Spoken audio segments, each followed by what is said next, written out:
+1 ഫിസിക്സിലെ motion in a straight line third ചാപ്റ്ററാണ്. ഇപ്പോൾ ഒന്നാമത്തെ റെക്റ്റിലിനിയർ മോഷൻ എന്ന് പറഞ്ഞാൽ എന്താണ്? Motion of objects along a straight line. ഒരു സ്ട്രെയിറ്റ് ലൈനിലുള്ള മോഷൻ, ഒബ്ജക്റ്റുകളുടെ മോഷനെ പറയുന്ന പേരാണ് റെക്റ്റിലിനിയർ മോഷൻ. പിന്നെ കൈനമാറ്റിക്സിൽ പറയുമ്പോൾ we study ways to describe motion without going into the causes of motion. എന്താണ്, ജസ്റ്റ് ചലനങ്ങളെക്കുറിച്ചുള്ള പഠനമാണ് കൈനമാറ്റിക്സ്. അതിൽ നമ്മൾ ആ മോഷൻ ഉണ്ടാക്കുന്ന കാരണങ്ങളെ പറ്റിയൊന്നും പറയുന്നില്ല, ജസ്റ്റ് മോഷനെ പറ്റി മാത്രം ഡിസ്ക്രൈബ് ചെയ്യുന്നതാണ് കൈനമാറ്റിക്സ്. ഇനി ഇതിൽ വരുന്നത് ഫ്രെയിം ഓഫ് റെഫറൻസ് പോയിന്റ് എന്നൊക്കെ പറയും. അതായത് നമ്മളിപ്പോൾ ഒരു ഓബ്ജക്റ്റ് മോഷനിലാണ്, മൂവ്മെൻറ്റിലാണ് എന്ന് പറയുന്നത് എങ്ങനെയാണ്? With respect to its change in position ആണ് അല്ലേ. അപ്പോൾ ഒരു ടൈമിനനുസരിച്ച് ഓബ്ജക്റ്റിൻ്റെ പൊസിഷനിൽ ചേഞ്ച് ഉണ്ടെങ്കിൽ നമുക്ക് പറയാം ഓബ്ജക്റ്റ് ഈസ് അണ്ടർ മോഷൻ അല്ലേ. ഇനി ടൈമിനനുസരിച്ചിട്ട് ഒബ്ജക്റ്റിൻ്റെ പൊസിഷനിൽ ചേഞ്ച് ഇല്ല എങ്കിൽ നമ്മൾ പറയും ഓബ്ജക്റ്റ് റെസ്റ്റിലാണെന്ന് പറയും അല്ലേ. സോ നമ്മൾ ഒരു ഓബ്ജക്റ്റിൻ്റെ മോഷനെ പറ്റി പഠിക്കുന്നത് ഒരു എന്താണ്, സർട്ടൻ കോർഡിനേറ്റ്സ് എടുക്കും നമ്മൾ. അതിൻ്റെ ബേസിലാണ് നമ്മൾ മോഷൻ നടന്നോ ഇല്ലയോ എന്ന് പറയുന്നത്. സോ ആ കോർഡിനേറ്റ് സിസ്റ്റത്തിനെയാണ് ഫ്രെയിം ഓഫ് റെഫറൻസ് എന്ന് പറയുന്നത്. ഇനി നമുക്ക് നോക്കാനുള്ളത് ഡിസ്റ്റൻസ്, പാത്ത് ലെങ്ത്തും അതുപോലെ ഡിസ്പ്ലേസ്മെൻറ്റും ആണ്. പാത്ത് ലെങ്ത് എന്ന് പറയുന്നത് എന്താണ്? ഡിസ്റ്റൻസിനെയാണ് പാത്ത് ലെങ്ത് എന്ന് പറയുന്നത്. നമ്മളിപ്പോൾ ഒരു ഓബ്ജക്റ്റ് എ എന്ന് പറയുന്ന ഒരു പോയിന്റിൽ നിന്ന് ഇതാണ് നമ്മുടെ ബി എന്ന് പറയുന്ന ഒരു പോയിന്റിലോട്ട് ഉള്ള അയാളുടെ മൂവ്മെൻ്റ് ആണ് നോക്കുന്നത്. സോ അയാൾ കുറേ ദൂരം അങ്ങോട്ടും ഇങ്ങോട്ടൊക്കെ ട്രാവൽ ചെയ്തതിന് ശേഷം ഇവിടെ ബി വരെ എത്തിയിരിക്കുകയാണ്. അപ്പോൾ ഇദ്ദേഹം കവർ ചെയ്ത മൊത്തവും മൊത്തവും ആ ഒരു പാത്ത് ലെങ്ത് ഇല്ലേ, അതിനെയാണ് നമ്മൾ ഡിസ്റ്റൻസ് എന്ന് പറയുന്നത്. ഇനി ഇദ്ദേഹത്തിൻ്റെ ഫസ്റ്റ് ഇനീഷ്യൽ പൊസിഷനും അതുപോലെ ഈ ലാസ്റ്റ് ഫൈനൽ പൊസിഷനും തമ്മിലുള്ള ആ ഒരു ഡിഫറൻസ് ഉണ്ടായിരിക്കുമല്ലോ, ആ ഒരു ഡിസ്റ്റൻസിനെയാണ് നമ്മൾ പറയുന്നത് ഡിസ്പ്ലേസ്മെൻ്റ് എന്ന്. എന്നിട്ട് ഇതിലിനി 2 പോയിൻ്റ് നോക്കാനുള്ളത്, ഈ ആദ്യം പറഞ്ഞ ഡിസ്റ്റൻസ് ഇല്ലേ അല്ലെങ്കിൽ പാത്ത് ലെങ്ത് ഒക്കെ ഇല്ലേ, അതെന്ന് പറയുന്നത് ഒരു സ്കെയിലാർ ക്വാണ്ടിറ്റിയാണ്. കാരണം അതിന് എന്തുണ്ട്? മാഗ്നിറ്റ്യൂഡ് മാത്രമേ ഉള്ളൂ, ഡയറക്ഷൻ ഇല്ല. ഇനി ഡിസ്പ്ലേസ്മെൻ്റ് എന്ന് പറയുമ്പോൾ ഡിസ്പ്ലേസ്മെൻ്റ് ഒരു വെക്റ്റർ ക്വാണ്ടിറ്റിയാണ്. ഇദ്ദേഹത്തിന് എന്തൊക്കെയുണ്ട്? ഒരു മാഗ്നിറ്റ്യൂഡും ഉണ്ട്, ഡയറക്ഷനും ഉണ്ട്. പിന്നെ നമ്മൾ റെക്റ്റിലിനിയർ മോഷനൊക്കെ പറഞ്ഞു. ഇനി ഇതിൽ ഇമ്പോർട്ടൻ്റ് ആയിട്ട് വരുന്നത് ഡിസ്പ്ലേസ്മെൻറ്റിനെ സംബന്ധിച്ചിട്ടുള്ള ചില പോയിൻറ്റ്സ് ആണ്, ഓർത്ത് വയ്ക്കുക. എക്സാമിന് അല്പം ഇമ്പോർട്ടൻസ് ഉള്ള ഏരിയ ആണിത്. കാരണം ഈ പോയിൻറ്റ്സ് സ്റ്റേറ്റ്മെൻ്റ് ആയിട്ട് തന്നിട്ട് അതിൽ നിന്ന് റോങ് സ്റ്റേറ്റ്മെൻറ്റ് എടുക്കാനും ശരിയായിട്ടുള്ളത് എടുക്കാനും ഒക്കെ വരാറുണ്ട്. സോ ഒന്നാമത്തെ statement, the magnitude of displacement may or may not be equal to the path length traversed by an object. ഒരു ഒബ്ജക്റ്റിൻ്റെ ഡിസ്പ്ലേസ്മെൻറ്റിൻ്റെ മാഗ്നിറ്റ്യൂഡ്, ഓക്കെ, നമ്മൾ മെഷർ ചെയ്തെടുക്കുന്ന ആ ഒരു വാല്യൂ ഇല്ലേ, അതെന്ന് പറയുന്നത് may or may not be equal to the path length. അത് ആ ഒബ്ജക്റ്റ് കവർ ചെയ്ത പാത്ത് ലെങ്തിന് ഈക്വൽ അല്ലാണ്ടും ആവാം എന്നുള്ളത് മനസ്സിലായോ? അതായത് ഡിസ്പ്ലേസ്മെൻ്റ് എന്ന് പറയുന്നത് പാത്ത് ലെങ്തിന് ഈക്വൽ ആവാം, അല്ലെങ്കിൽ ചിലപ്പോൾ ഈക്വൽ അല്ലാണ്ടും ആവാം. For example C A to B, ഇതിൽ ഇപ്പോൾ അതാ ഇങ്ങനെ ഇയാൾ ഈ ഒരു പോയിന്റിൽ നിന്ന് ഇങ്ങോട്ട് ഇങ്ങനെ ട്രാവൽ ചെയ്ത് ഇവിടെ എത്തിയിരിക്കുകയാണ്. അപ്പോൾ ഇവിടുത്തെ ഡിസ്റ്റൻസ് എന്ന് പറയുന്നത് ഈ എ മുതൽ ബി വരെയുള്ള ദൂരം. അതുപോലെ ഇവിടുത്തെ ഡിസ്പ്ലേസ്മെൻ്റ് എന്ന് പറയുന്നതും initial to final position difference എന്ന് പറയുന്നതും ഈ സെയിം ദൂരം തന്നെയാണ്. അപ്പോൾ ഇവിടെ എന്തായി? ഡിസ്പ്ലേസ്മെൻറ്റ് ഡിസ്റ്റൻസിന് ഈക്വൽ ആയി അല്ലേ. ഇനി വേറൊരു പോയിന്റ് എ എന്ന് പറയുന്ന പോയിന്റ്, ബി എന്ന് പറയുന്ന മറ്റൊരു പോയിന്റ്, ഈ എയിൽ നിന്ന് ഇയാൾ ഇങ്ങനെ ട്രാവൽ ചെയ്ത് കുറേ ദൂരം പോയിട്ടാണ് ബിയിൽ വന്നത്. സോ ഇവിടുത്തെ ഡിസ്റ്റൻസ് അല്ലെങ്കിൽ പാത്ത് ലെങ്ത് എന്ന് പറയുന്നത് ഇത്രയും സഞ്ചരിച്ച ഇത്രയും ദൂരമാണല്ലേ. പക്ഷേ അത് ചിലപ്പോൾ ഒരു എത്രയായിരിക്കും? ഒരു 20 കിലോമീറ്റർ ആയിരിക്കാം സഞ്ചരിച്ചത്. എന്നാൽ ഇയാളുടെ ഇവിടുത്തെ ഡിസ്പ്ലേസ്മെൻറ്റ് നോക്കുമ്പോൾ ഇനീഷ്യൽ പൊസിഷനും ഫൈനൽ പൊസിഷനും തമ്മിലുള്ള ഡിഫറൻസ് ഇതെന്ന് പറയുമ്പോൾ ചിലപ്പോൾ ഒരു 5 കിലോമീറ്റേഴ്സ് എങ്ങനെ വരത്തുള്ളൂ. ഓക്കെ, അപ്പോൾ ഇവിടെ എന്തായി? ഡിസ്റ്റൻസ് ഡിസ്പ്ലേസ്മെൻറ്റിന് ഈക്വൽ ആയില്ലല്ലോ. അതാണ് പറയുന്നത് may or may not be equal to the path length traversed by an object ആണ് എന്തോന്ന്? ഡിസ്പ്ലേസ്മെൻറ്റിൻ്റെ മാഗ്നിറ്റ്യൂഡ് എന്ന് പറയുന്നത്. ഇനി അടുത്തൊരു point, the magnitude of the displacement for a course of motion may be 0 but the corresponding path length is not 0. നമ്മളിപ്പോൾ ഡിസ്പ്ലേസ്മെൻറ്റിൻ്റെ magnitude എടുക്കുമ്പോൾ ചിലപ്പോൾ വില എന്തായിട്ട് വരാം? 0 ആയിട്ട് വരാം. പക്ഷെ ഒരിക്കലും പാത്ത് ലെങ്ത് 0 ആയിട്ട് വരത്തില്ല. അതിപ്പോൾ ഒരു സർക്കുലർ മോഷൻ ഇങ്ങനെ ഒരു സർക്കുലർ ഇവിടെ ഇപ്പോൾ എ എന്ന് പറയുന്ന ഈ ഒരു പോയിന്റിൽ നിന്ന് ഒരു ഓബ്ജക്റ്റ് ഇങ്ങനെ സർക്കുലർ മോഷനിൽ പോവുകയാണ്. അത്രയും ഡിസ്റ്റൻസ് കവർ ചെയ്ത് തിരിച്ച് ഈ ഒരു എയിൽ തന്നെ വരികയാണ്. അപ്പോൾ ഇവിടുത്തെ ഡിസ്റ്റൻസ് എന്ന് പറയുന്നത് ഇത്രയും ദൂരത്തിൻ്റെ അത്രയും നമ്മൾ അളക്കുമ്പോൾ ചിലപ്പോൾ അതൊരു 100 കിലോമീറ്റർ ആയിരിക്കാം വരുന്നത്. അപ്പോൾ ഇതെന്ന് പറയുമ്പോൾ ഡിസ്റ്റൻസ് അവിടെ ഉണ്ടല്ലേ. പക്ഷേ ഇവിടുത്തെ ഡിസ്പ്ലേസ്മെൻ്റ് എന്ന് പറയുന്നത് എന്താണ്? From initial position to final പൊസിഷൻ്റെ ആ ഡിഫറൻസ് എന്ന് പറയുന്നത് 0 ആണല്ലേ. അപ്പോൾ ഡിസ്പ്ലേസ്മെൻറ്റ് 0 ആവാം, പക്ഷേ ഡിസ്റ്റൻസ് അല്ലെങ്കിൽ പാത്ത് ലെങ്ത് ഒരിക്കലും 0 ആവത്തില്ല. പിന്നെ യൂണിഫോം മോഷൻ്റെ ഒരു ടേം കൂടെ പഠിക്കാനുണ്ട്. If an object moving along the straight line covers equal distances in equal intervals of time, it is said to be in uniform motion along a straight line. Okay, അപ്പോൾ ഒരു object uniform മോഷനിലാണ് എന്ന് പറയണമെങ്കിൽ എങ്ങനെയായിരിക്കണം? അയാൾ cover ചെയ്യുന്ന distance എന്ന് പറയുന്നത് equal ഇൻ്റർവെൽസിൽ equal distance cover ചെയ്യുന്നതാണെങ്കിൽ അതിനെ നമുക്ക് പറയാം ആ ഓബ്ജക്റ്റ് യൂണിഫോം മോഷനിലാണ്. ഇനി ഇതിൻ്റെ മൂവ്മെൻറ്റ് സ്ട്രെയിറ്റ് ലൈനിലാണ് ഇത്രയും ഡിസ്റ്റൻസ് കവർ ചെയ്യുന്നതെങ്കിൽ നമ്മൾ പറയും uniform motion along a straight line എന്ന് പറയും. ഓക്കെ, ഇനി അടുത്ത പോയിന്റ് വരുന്നത് ആവറേജ് വെലോസിറ്റി, ആവറേജ് സ്പീഡൊക്കെയാണ്. അപ്പോൾ നമുക്ക് ഈ സ്പീഡ് വെലോസിറ്റി എന്നൊക്കെ പറയുന്നത് എന്തോന്നാണ്? Distance, rate of change of distance ആണല്ലേ. അപ്പോൾ average velocity is defined as the change in position or displacement divided by the time intervals.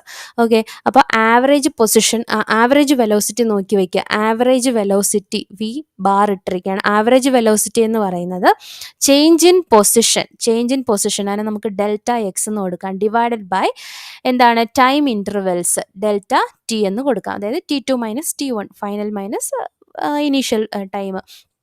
So നമുക്ക് ആവറേജ് വെലോസിറ്റിയുടെ ഡെഫിനിഷൻ എന്താണ്? Average velocity is defined as the change in position or displacement divided by the time intervals.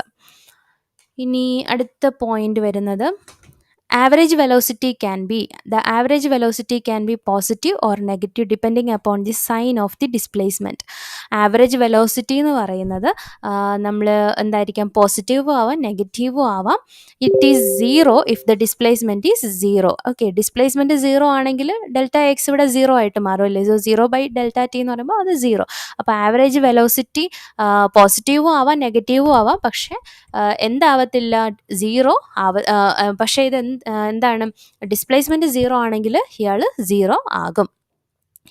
ഇനി അടുത്തൊരു point വരുന്നത് average സ്പീഡാണ്. Average speed is defined as the total path length travelled divided by the total time interval during which the motion has takes place. മറ്റടുത്തായിരുന്നെങ്കിലോ average വെലോസിറ്റിയിൽ പറഞ്ഞത് change in position അല്ലെങ്കിൽ displacement divided by time interval ആയിരുന്നു. Average സ്പീഡിൽ പറയുന്നത് എന്താണ്? Total path length, എത്ര path length ആണ് അവർ ട്രാവൽ ചെയ്തത്, total distance divided by the total time interval. Okay, ഇത്രയും നോക്കി വയ്ക്കാം. ഇനി average speed has obviously the same unit metre per second. രണ്ടിൻ്റെ യൂണിറ്റ് മീറ്റർ പെർ സെക്കൻഡ് തന്നെയാണ്. But it does not tell us in what direction an object is moving. Okay, average സ്പീഡിൽ അവർ ഏത് ഡയറക്ഷനിലാണ് പോകുന്നതെന്നൊന്നും പറയത്തില്ല. ആവറേജ് വെലോസിറ്റിയിലാണെങ്കിൽ ഡയറക്ഷൻ കൂടി പറയുന്നുണ്ട്. Thus it is always positive. പിന്നെ അപ്പോൾ ഇവരുടെ ആവറേജ് സ്പീഡ് എന്ന് പറയുന്നത് എപ്പോഴും പോസിറ്റീവ് തന്നെ ആയിരിക്കും. If the motion of an object is along a straight line and in the same direction, the magnitude of displacement is equal to the total path length. ഇനി ഇതിൽ ഇമ്പോർട്ടൻ്റ് ആയിട്ട് വരുന്നത് speed is in general greater than the magnitude of the velocity. Speed എന്ന് പറയുമ്പോൾ എപ്പോഴും അതിൻ്റെ magnitude എടുക്കുകയാണെങ്കിൽ വെലോസിറ്റിനേക്കാളും കൂടുതൽ വരാം എന്നാണ് പറയുന്നത്. അടുത്തത് ഇൻസ്റ്റൻറ്റേനിയസ് സ്പീഡ് എന്ന് പറയുന്നത് എന്താണ്? ഒരു വെലോസിറ്റി അറ്റ് ആൻ ഇൻസ്റ്റൻറ്റ്, നമ്മൾ ഒരു എക്സാക്റ്റ് ഒരു ടൈം, ആ ടൈമിൽ ആ ഒരു പോയിന്റ് ഓഫ് ടൈമിലെ velocity. The velocity at an instant is defined as the limit of the average velocity as the time interval delta T becomes infinitesimally small. In other words എന്താണ്? V is equal to limit delta T tends to 0 delta X by delta T. ഇനി ഇതിൽ important ആയിട്ട് വരുന്നത് acceleration എന്ന് പറയുമ്പോഴത്തേക്ക് എന്തോന്നാണ്? Rate of change of velocity. Okay, അപ്പം acceleration is the rate of change of velocity with time. Okay, delta V by delta T. പിന്നെ instantaneous acceleration ആണെങ്കിൽ ആ ഒരു ഇൻസ്റ്റൻറ്റിലുള്ള ആക്സിലറേഷൻ. ഇനി ഇതിൽ അടുത്ത ഇമ്പോർട്ടൻ്റ് ആയിട്ട് വരുന്നത് an interesting feature of A velocity time graph for any moving object is that the area under the curve represents the displacement over A given time interval. ഇതൊരു MCQ ആയിട്ട് വരാം. നമ്മൾ വെലോസിറ്റി ടൈം ഗ്രാഫ് പ്ലോട്ട് ചെയ്യുമ്പോൾ, okay, velocity X ആക്സിസിൽ velocity, Y ആക്സിസിൽ time, ഇങ്ങനെ നമ്മൾ plot ചെയ്യുമ്പോൾ അവിടുത്തെ ഏരിയ ഉണ്ടല്ലോ, area under the curve represents the displacement over A given time interval. അവിടെ നിന്ന് കിട്ടുന്ന വെലോസിറ്റി ടൈം ഗ്രാഫിൽ നിന്ന് കിട്ടുന്ന ഏരിയ എന്ന് പറയുന്നത് ഡിസ്പ്ലേസ്മെൻറ്റിന് ഈക്വൽ ആണ്. ഇനി അടുത്ത പോയിന്റ്, ഇനി നമുക്ക് കൈനമാറ്റിക് ഇക്വേഷൻസിലോട്ട് പോവാം. Kinematic equations four uniformly accelerated motions. So 3 equations ആണ് നമുക്കിവിടെ പഠിക്കാനുള്ളത്. ഇതിലൊക്കെ ഇപ്പോൾ ഡെറിവേഷൻസ് വഴിയാണ് പോയിരിക്കുന്നത്, നമുക്കതൊന്നും വേണ്ട. നമ്മൾ ഈ ഇക്വേഷൻസ് നോക്കുക. Thus we have obtained 3 important equations. Kinematic equations 3 എണ്ണമാണ്. ഒന്ന്, V is equal to V0 plus AT എന്ന് കൊടുത്തിട്ടില്ലേ. ഇതിൽ വി എന്ന് പറയുന്നത് ഫൈനൽ വെലോസിറ്റിയും V0 എന്ന് പറയുന്നത് ഇനീഷ്യൽ വെലോസിറ്റിയാണ്. ഓക്കെ, അപ്പോൾ വി ഈസ് ഈക്വൽ ടു നമുക്ക് വേണമെങ്കിൽ U പ്ലസ് AT എന്ന് എഴുതാമല്ലോ. V is equal to U plus AT. ഇവിടെ വി എന്ന് പറയുന്നത് final velocity, U initial velocity, A acceleration, T time. അടുത്തത് X equal to V0t plus half AT square. അതായത് നമുക്കിവിടെ എക്സ് എന്ന് പറയുന്നത് ഡിസ്പ്ലേസ്മെൻറ്റ്. സോ നമുക്ക് S is equal to UT plus half AT square എന്ന് പഠിക്കാം. അതുപോലെ മൂന്നാമത്തെ kind ഇക്വേഷനാണ് V square equal to U0 minus V square equal to V0 square plus 2AX എന്ന് പറയുന്നുണ്ട്. അപ്പോൾ നമുക്കിതിനെ നമ്മൾ പഠിച്ചിട്ടുള്ള ടേമിലോട്ട് മാറ്റുകയാണെങ്കിൽ എന്തായിരിക്കും? V square is equal to U square plus 2AS. ഇത്രയും കിട്ടിയോ? ഇതാണ് 3 kinematic equations. Very very important ആണ്. ഇത് വെച്ചിട്ട് നമുക്ക് കുറേയധികം പ്രോബ്ലംസ് ചെയ്യാൻ പറ്റും. സോ ഓരോ ഇക്വേഷൻസ് ആയിട്ട് കൃത്യമായിട്ട് പഠിച്ചു വയ്ക്കുക. ഒന്നാമത്തേത് V is equal to U plus AT, രണ്ടാമത്തേത് S equal to UT plus half AT square. ഇവിടുത്തെ എസ് എന്ന് പറയുന്നത് ഡിസ്പ്ലേസ്മെൻ്റ് ആണ്. എസ് എന്ന് വെച്ചാൽ ഡിസ്പ്ലേസ്മെൻ്റ് ആണ്. ദെൻ മൂന്നാമത്തെ കൈനമാറ്റിക് ഇക്വേഷനാണ് V square is equal to U square plus 2AS. അപ്പോൾ ഈ ഒരു ചാപ്റ്ററിൽ നമുക്ക് നോക്കാനുള്ള അടുത്ത കാര്യം എന്ന് പറയുന്നത് പല കണ്ടീഷൻസിൽ വരുന്ന ഗ്രാഫുകൾ നോക്കി വയ്ക്കുക. ഇതിപ്പോൾ എയും ബിയും കാണിച്ചിരിക്കുന്നത് പൊസിഷൻ ടൈം ഗ്രാഫാണ്. എക്സ് ആക്സിസിൽ പൊസിഷനും പിന്നെ വൈ ആക്സിസിൽ ടൈമും ആണ് കാണിച്ചിരിക്കുന്നത്. ആദ്യത്തേന്ന് പറയുമ്പോഴത്തേക്കും ഈ പൊസിഷൻ ടൈം ഗ്രാഫിൽ ഓബ്ജക്റ്റ് സ്റ്റേഷനറി ആണ്. ഓക്കെ, സ്റ്റേഷനറി ഒബ്ജക്റ്റ് ആണ്, കോൺസ്റ്റൻറ്റ് പൊസിഷൻ, അവിടെ മോഷൻ ഇല്ല. അതിപ്പോൾ എന്ത് കിട്ടിയ ഒരു സ്ട്രെയിറ്റ് ലൈനാണ് കിട്ടിയത്. ഇനി ഇത് യൂണിഫോം മോഷനിലാണെങ്കിലാണ് പൊസിഷൻ ടൈം ഗ്രാഫ് ഇങ്ങനെയായിരിക്കും വരുന്നത്. ഓക്കെ, അതായത് കൃത്യമായ ടൈമിനനുസരിച്ച് എന്ത് ചെയ്യാണ്, ഒബ്ജക്റ്റിൻ്റെ പൊസിഷൻ ചേഞ്ച് ആവുകയാണ്. സോ യൂണിഫോം മോഷനിൽ ഇങ്ങനെ ഒരു ഗ്രാഫായിരിക്കും കിട്ടുന്നത്.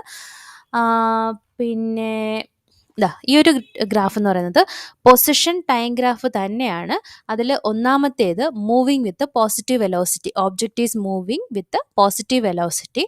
അടുത്ത രണ്ടാമത്തേത് കണ്ടോ, താഴോട്ടാണ് ഗ്രാഫ് വരുന്നത്, that is moving with negative velocity negative. ഇനി ഈ മൂന്നാമത്തെ പിക്ചറിൽ പൊസിഷൻ ടൈം ഗ്രാഫിൽ ഒരു സ്ട്രെയിറ്റ് ലൈൻ കാണിച്ചിരിക്കുകയാണ്. ഇവിടെ എന്താണ്, ഓബ്ജക്റ്റ് ഈസ് അറ്റ് റെസ്റ്റിലാണ്, മൂവ്മെൻറ്റ് ഇല്ലാത്ത ടൈമിലാണ് ഇങ്ങനെ ഒരു ഗ്രാഫ് വരുന്നത്. പൊസിഷൻ ടൈം ഗ്രാഫിൽ തന്നെ motion with a positive acceleration positive ആണെങ്കിൽ കണ്ടോ ഇങ്ങനെ ആയിരിക്കും വരുന്നത്. ഇത് പൊസിഷൻ ടൈം ഗ്രാഫ് തന്നെയാണ്, ഇവിടെ പോസിറ്റീവ് ആക്സിലറേഷൻ. ഇനി ഇതിൽ നെഗറ്റീവ് ആക്സിലറേഷൻ ആണെങ്കിൽ കർവ് നേരെ ഡൗൺ കർവ് ആയിരിക്കും. പിന്നെ ഇത് പറയുന്നത് സീറോ ആക്സിലറേഷൻ, ഈ ഒരു ഗ്രാഫ് കാണിക്കുന്നത് സീറോ ആക്സിലറേഷൻ. ഇനി ഇവിടെ വരുമ്പോഴത്തേക്കും വെലോസിറ്റി ടൈം ഗ്രാഫ്. ഓക്കെ, അപ്പോൾ ഇത്രയും നേരം നമ്മൾ പൊസിഷൻ ടൈം ഗ്രാഫ് പറഞ്ഞു. ഇനി വെലോസിറ്റി ടൈം ഗ്രാഫാണ് for motions with constant acceleration. Velocity time graph for motions with constant ആക്സിലറേഷനാണ് ഈ ABCD 4 ഫിഗറിൽ കാണിച്ചിരിക്കുന്നത്. അതിൽ ഒന്നാമത്തേത് ഈ ഒരു ഫിഗർ പറയുന്നത് motion in positive direction with positive acceleration. Positive ഡയറക്ഷനിലോട്ടുള്ള മോഷൻ എങ്ങനെയായിരിക്കും? പോസിറ്റീവ് ആക്സലറേഷനിൽ റെപ്രസെൻ്റ് ചെയ്യുന്നതാണ് ഇത്. അടുത്ത രണ്ടാമത്തെ നേരെ താഴോട്ടാണ് അല്ലേ വരുന്നത്. ദാറ്റ് മീൻസ് എന്തായിരിക്കും? Motion in positive direction with negative relation. Okay, negative acceleration. ഇവിടെ ഡയറക്ഷൻ പോസിറ്റീവ് ആണെങ്കിലും മോഷൻ പോസിറ്റീവ് ഡയറക്ഷൻ ആണെങ്കിലും ആക്സലറേഷൻ എന്താണ്? നെഗറ്റീവ് ഡയറക്ഷനിലാണ്. അടുത്തത് സി. സി എന്ന് പറയുമ്പോൾ കണ്ടോ, ഇതിപ്പോൾ നമ്മൾ ഈ ഗ്രാഫിൻ്റെ എക്സ് ആക്സിസിൻ്റെ താഴോട്ട് നെഗറ്റീവിലോട്ട് കാണിച്ചിരിക്കുകയാണ് അല്ലേ. So motion is in negative direction with negative acceleration. ഇവിടെ മോഷനും നെഗറ്റീവ് ഡയറക്ഷനാണ്, ആക്സലറേഷനും എന്താണ്? നെഗറ്റീവ് ആക്സലറേഷൻ ആണ്. പിന്നെ ഇത് ഡി പിക്ചർ ഡിയിൽ കാണിച്ചിരിക്കുന്നത് motion of an object with negative acceleration with that changes direction at A time t1.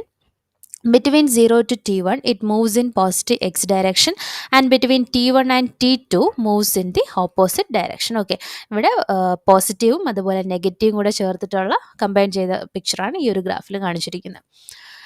ഇനി ഏരിയ അണ്ടർ ഇത് velocity time graph അല്ലേ. Area under velocity time curve equals displacement of an object over A given time interval. Okay, അപ്പോൾ ഇവിടെ കിട്ടുന്നത് displacement ആണ് ഇതിൻ്റെ ഏരിയയിൽ കിട്ടുന്നത്. പിന്നെ ഏകദേശം ഇത്രയേ ഉള്ളൂ. പിന്നെ വന്നിട്ട് കൈനമാറ്റിക് ഇക്വേഷൻസ്. സോ നമ്മുടെ ഈ ഒരു ചാപ്റ്ററിൽ എന്താണ് നമുക്ക് അത്യാവശ്യം വേണ്ടത്? ടേംസുകളും പിന്നെ കൈനമാറ്റിക് ഇക്വേഷൻസും ഈ ഗ്രാഫുകളുമാണ് ഈ ഒരു ചാപ്റ്ററിൽ ഇമ്പോർട്ടൻ്റ് ആയിട്ട് വേണ്ടത്. Thank you.